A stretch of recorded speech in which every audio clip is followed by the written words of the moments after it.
இன்றைய நிகழ்வு வந்து எங்களுடைய கட்சி தமிழக வெற்றிக் கழகம் கொடுத்த மூன்றாவது ஆண்டு துவக்க விழா.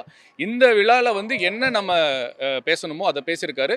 பட்ஜெட் பற்றி கண்டிப்பாக அது எப்படிங்க தெரியாமல் இருக்கும், எல்லாம் தெரியும். அதுக்கான ஒரு ஒரு முக்கியமான நாள், அதை பற்றியும் விளக்கம் கொடுப்பாரு. அதில் இருக்கக்கூடிய நிறை குறைகளை வந்து பிரித்து பேசுவார்.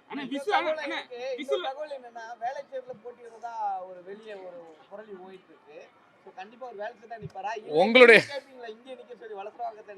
அதான் எல்லாருக்கும் ஆசை இருக்கு. எனக்கு மதுரையில் நில்லுங்கன்னு ஆசை இருக்கும். உங்களுக்கு வேளச்சேரி, இன்னொருத்தருக்கு விருகம்பாக்கம், இன்னொருத்தருக்கு விக்கிரபாண்டி. விஜயண்ணாவை பொறுத்தளவில் எங்களுக்கு நான் அவரோட 10 வருஷமா பழகி இருக்கேன்.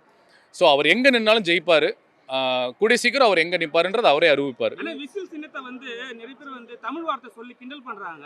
உங்களோட ரசிகர்கள் என்ன சொல்ல தோணுது உங்களுக்கு? இது வந்து நீங்கள் மறுபடியும் இது மொழியாக பார்த்து இதில் ஒரு அரசியல் பண்ண வேணாம் தான் நினைக்கிறேன். இன்னைக்கு நீங்கள் சும்மா நான் ஒரு கேள்வி கேட்குறேன், டக்கு நீங்கள் பக்கத்தில் இருக்க பொருள்லாம் ஒன்று சொல்லுங்க பார்க்கலாம். இங்கே என்னென்ன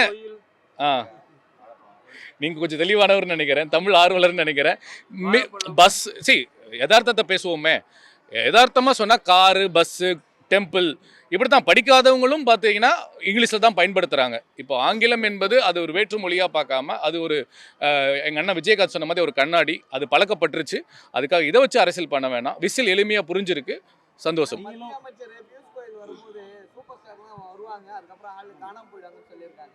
அதான் அது அவருடைய அனுபவத்தை சொல்றாரு. இப்போ இதுக்கு முன்னாடி நடந்த நிகழ்வுகளும் அப்படி இருந்திருக்கலாம். பட் எம்ஜிஆர் ஐயா வரும்போது அப்படி இல்லைல்ல. நாங்கள் எம்ஜிஆர் ஐயோட தான் கம்பேர் பண்ணுறோம். எங்கள் தலைவர் விஜய் வந்து கம்பேர் பண்ணல. அவர் வழியில் அவருடைய ஒரு ஒரு ஒரு ஒரு மாற்றத்தை எங்கள் தலைவர் விஜய் பண்ணுவார்னு நாங்கள் நம்புகிறோம்.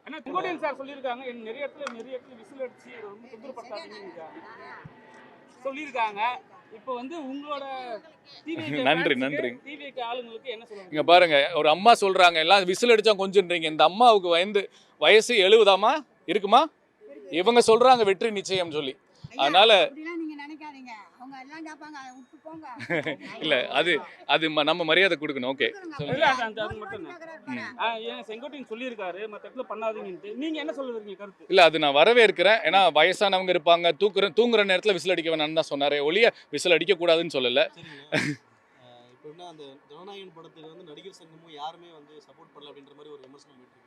அதை எப்படி பாக்குறீங்க? ஒரு நடிகருக்கு சப்போர்ட் பண்ணலன்ற மாதிரி. இல்லை நண்பா, நீங்கள் கடந்த காலங்களை நீங்கள் தேடி பார்த்தீங்கன்னா கமலஹாசன் சார் விஸ்வரூபத்துக்காக நாட்டை விட்டு நான் வெளில போகிறேன்ற அளவுக்கு சொன்னார். அப்போ எந்த சங்கங்களும் அவருக்கு உறுதுணையாக இல்லை. இது நடிகர் இது ஒரு படம் ரிலீஸ் ஆகலைன்னா அது படத்தோட தயாரிப்பாளர் சம்மந்தப்பட்டது, அந்த படத்தோட இயக்குனர் சம்மந்தப்பட்டது. நடிகர்கள் வந்து சம்பளம் வாங்கிட்டு அவங்க மார்க்கெட் பண்ணுற வரைக்கும் தான் அவங்கள உரிமை கொண்டாட முடியுங்கயா. இதுதான் உண்மை. இது நீங்கள் தயாரிப்பாளர்கிட்ட கேட்டாலே தெரியும். அதையும் தாண்டி ஒரு ஹீரோவாக அந்த படத்துக்காக போராடுறவங்க இருப்பாங்க.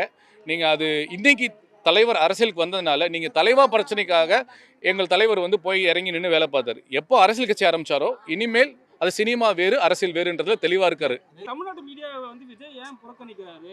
டெல்லியில போய் பேட்டி கொடுக்குறாரு, டெல்லியில போய் சொல்றாங்க, எல்லா விஷயமும் பண்றாங்க. ஆனா தமிழ்நாட்டு மீடியாவுக்கு மட்டும் யாரும் பேட்டியே கொடுக்கறது. இப்ப கேட்டா எல்லாருமே விஜய்னு சொல்றாங்க.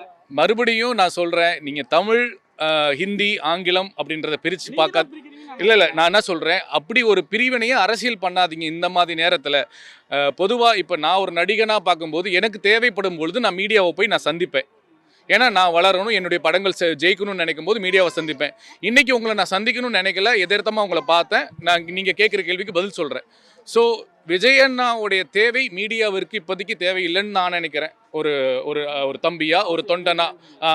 ஆனால் கண்டிப்பாக சந்திப்பார். அதே மாதிரி நீங்கள் மீடியா கேட்கக்கூடிய கேள்விகளுக்கும் பதில் கண்டிப்பாக சொல்லுவார். ஏன்னா இது எல்லாம் இது ஒரு ஸ்ட்ரக்சர் கிடையாது, ஒரு புரோட்டோகால் கிடையாது. இது நல்லா இருக்குல்ல.